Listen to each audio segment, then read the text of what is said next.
Protecting your peace sometimes means understanding the wisdom of walking away. Sometimes you walk away from someone not because they're toxic, cruel, or unkind, but simply because being with them no longer brings out the best in you. There are relationships that don't shout, don't break, don't scar, and yet they slowly drain you. You begin to shrink. You feel exhausted, even after just a short conversation. You start to doubt yourself, not because of anything they said, but because your frequencies no longer align. Science and psychology both agree. Emotions are contagious. Energy is real. You can be a positive person, but if you're surrounded daily by anxiety, judgment, or fear, you begin to absorb that vibration. Like clean water flowing into a polluted pond, it doesn't stay pure for long. And that's not about blame. It's about environment, and your responsibility to choose where you flow. We are emotional magnets. Some people bring out peace, others, without meaning to, trigger your worst traits. You find yourself snapping more often, you compare yourself negatively, you feel tired after every meeting. Is it their fault? No. Is it yours? Not necessarily. It just means your energies are misaligned.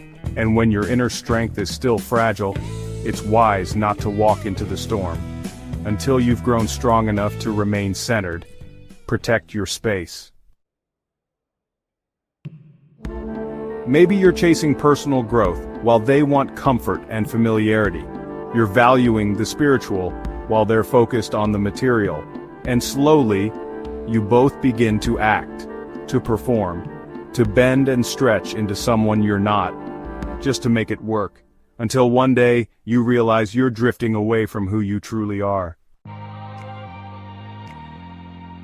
People will say you're selfish for leaving, that you're ungrateful, that you gave up too soon. But sometimes the bravest thing you can do is to walk away in peace. Not out of anger, but out of self-respect. You're not rejecting them. You're simply protecting your peace. Growth isn't about holding on to everything. It's about knowing when to let go, so you can hold on to yourself.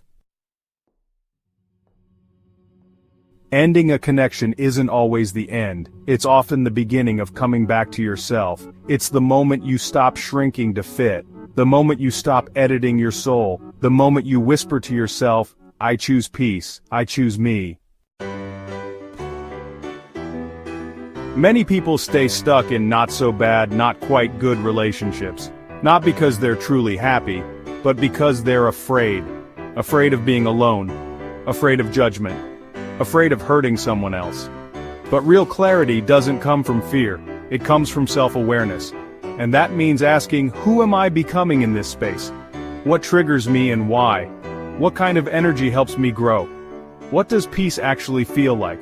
Until you can answer those questions, you may keep losing yourself in people you were never meant to stay with. At Stories Over Coffee, we believe that peace isn't something you chase, it's something you return to, when you stop pretending and start listening to your soul. Letting go doesn't always mean saying goodbye with pain. Sometimes it's saying, thank you for the journey, but I'm choosing my path now. If this story resonates with you, don't forget to like, subscribe, and share it with someone who might need a little courage to choose themselves. Until next time, stay kind, stay grounded, and keep sipping slowly.